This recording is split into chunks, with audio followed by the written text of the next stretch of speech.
Coming up on this episode, completely random. Live reaction to a phone call never heard before. Just gonna grab it. We're gonna listen together and see what we can learn from it. Let's listen.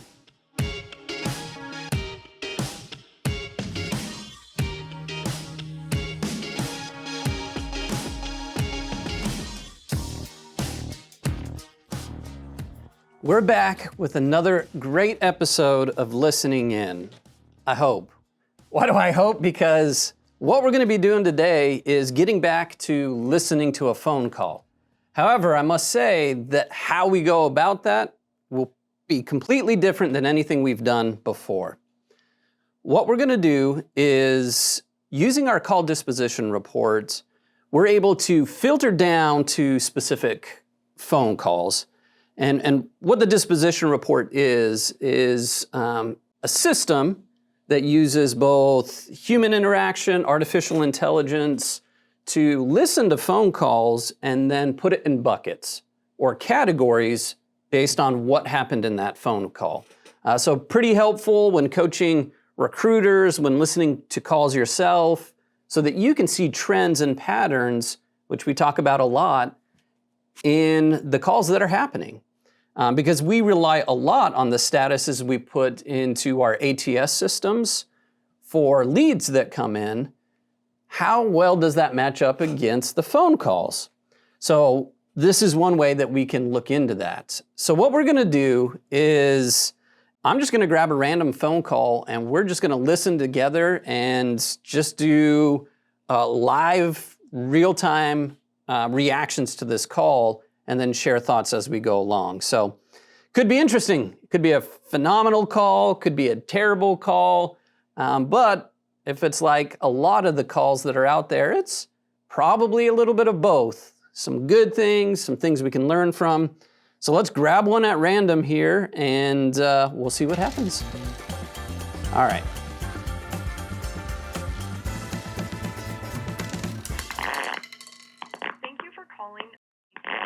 Department. This call may be recorded or monitored for training purposes. All right, so perfect example of a call that maybe it's a decent call to listen to, but the audio is not good on that one. So we're gonna go ahead and pass that one up and jump to the next one and see if this is better here. Your call may be recorded or monitored for training purposes.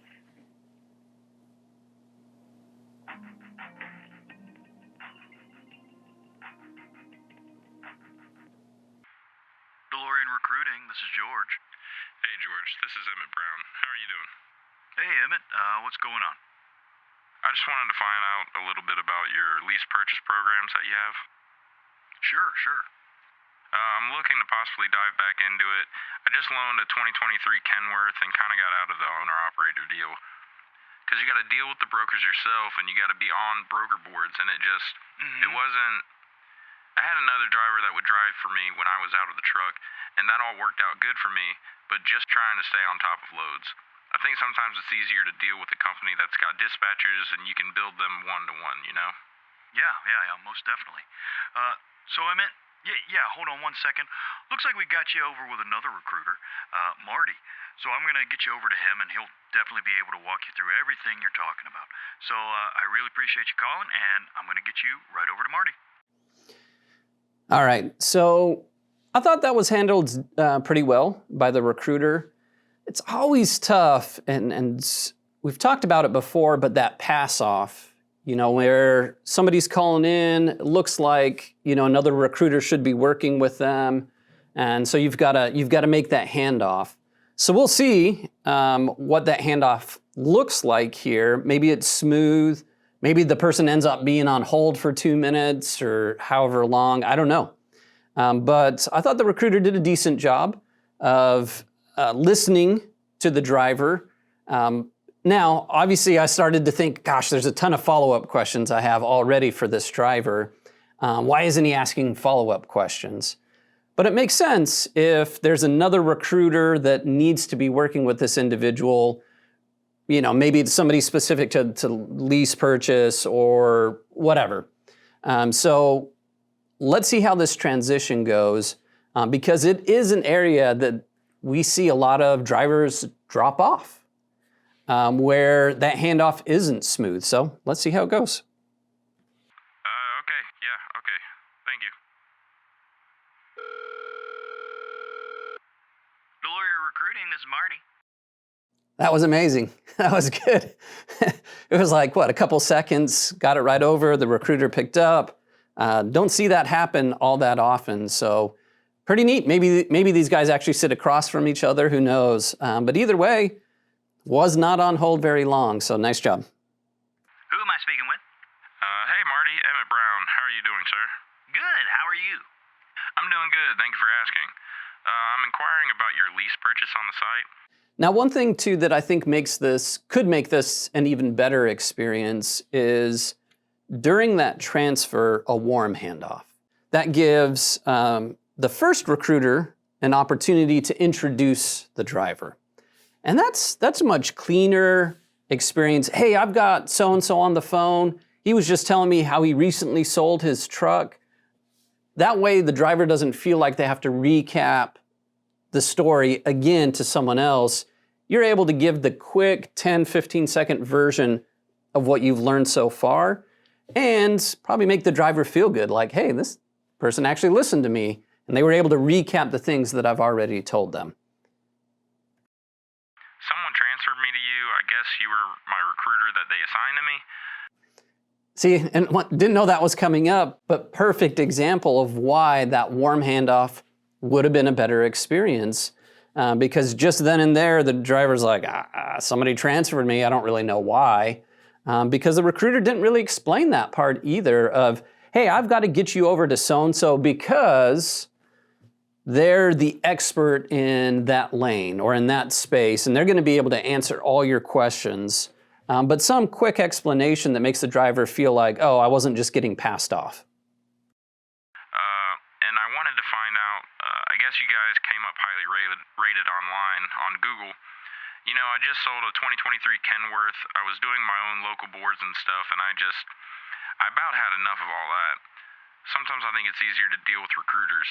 You guys have your boards and you have your reputation that you fill with, companies that you offer and all that good stuff, The only good thing that I had going for me was I had a driver that when I wasn't in the truck, he was in the truck and my truck was always moving.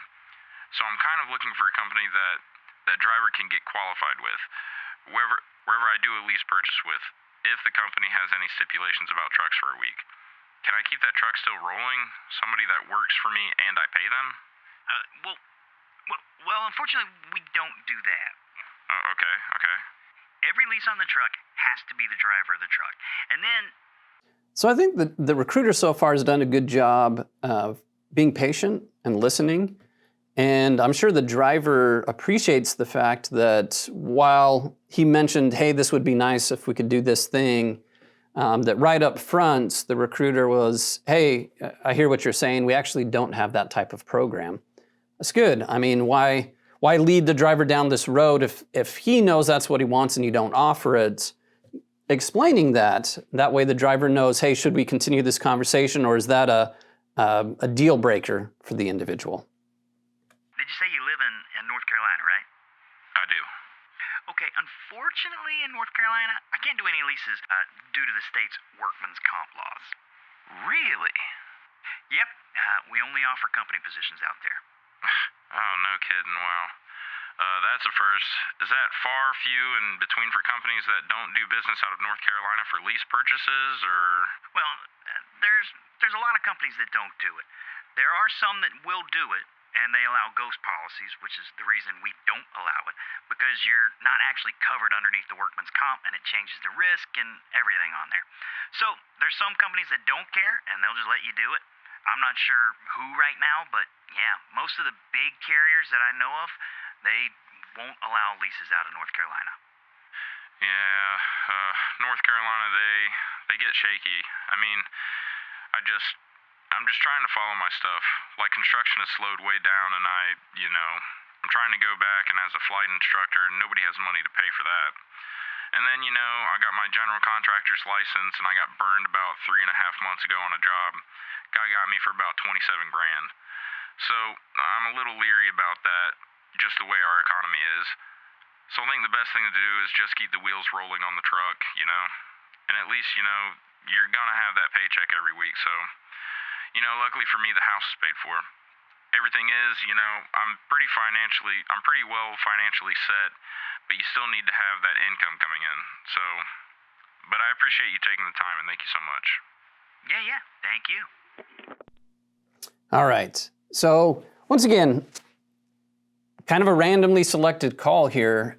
Would this be a call that we would have normally selected? I think we still can learn something from it, and we'll talk about that, what went well, what could have maybe gone better. Obviously, it ended up to where they couldn't work together. So there's not going to be a whole lot of follow-up that needs to happen there or an application sent. And we won't get into the whole, you know, legal side of what they're talking about with that particular state. But what can we learn from it? Because like any phone call, we can probably apply something from that to what we're currently doing. So I would say the biggest opportunity on that phone call would be the handoff. While I was super impressed with how quickly it all happened, because that's not always the case, I do think a warm handoff makes it an even better experience for the driver, so that he or she doesn't have to re-explain the things they just got done telling someone else, and it wouldn't create that confusion of, why couldn't they just talk to me? Why did they have to transfer me off? So that would be the biggest opportunity on this one. The thing that I liked the most about it was just how upfront and honest the recruiters were. Hey, this is what we can offer. Unfortunately, we don't have that in your area. We can't do that. Because there's no reason to, you know, have somebody tag along there thinking that it might be a good opportunity if, in fact, we learn pretty quickly that it's not a good fit for them. So I appreciated that about them. So like I said, pretty random call, but the fact that we could take something really good from it as well as something that we can learn from, I think is a valuable use of our time. So appreciate you listening in. And if you've got questions about what we're doing here, you got suggestions, you want to learn more about the Call Disposition Report and how we were able to use that to drill down to calls pretty quickly that we knew were answered by a potentially eligible driver that we weren't able to take action with. So the group I was selecting calls from met that criteria, which led to a very quick finding of a phone call. There was only one call just because the audio quality wasn't great that we skipped. Outside of that, we were able to get to a call very quickly that we could learn from. So thanks for joining us, and we'll see you next time.